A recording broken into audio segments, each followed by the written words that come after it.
And I want to apologize to all you guys, my viewers, that I don't think I've lived up to that. I think that I can be a lot better than what I am right now. And I don't even think that I've been putting in half the effort that I should be in the way that I should be. And I'm sorry.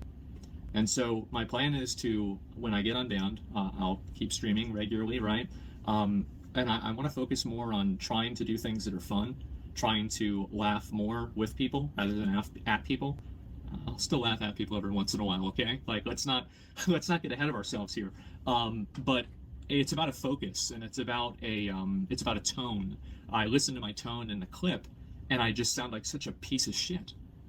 Really, at the end of the day, I sound like a piece of shit. I sound like a terrible person, and it's just so mean-spirited and callous and just mean. And I don't want to be that person anymore.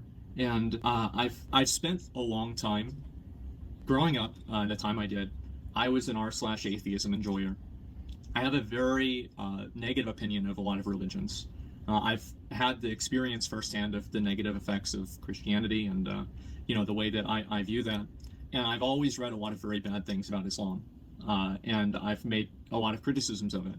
I've talked to a lot of people about it.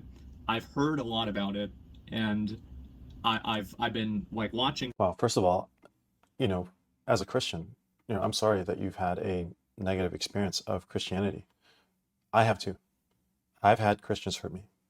I've had Christians hurt me a lot and hurt others that I love. Here's the thing though. What's great about Christianity is that just because Christians are broken doesn't mean our Savior is broken. He is whole because he was broken so that we could relate to that brokenness. Jesus was broken and battered and bruised and died on the cross. Jesus was broken and died on the cross so that the broken could get restored.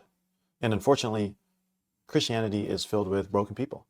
There's a saying here that there's a guy and he left his church because he wanted to go to a perfect church. He wanted to find a perfect church, a perfect group of people to be with.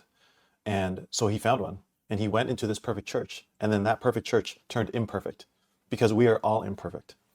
And just because somebody has hurt you from Christianity, it doesn't mean that it's not true. Asmongold admits to knowing they were wrong and then doubling down on that bad behavior. And this is what we do as a society. This is what we do as human beings. We can ignore our conscience, and in ignoring that, it can dull our moral compass.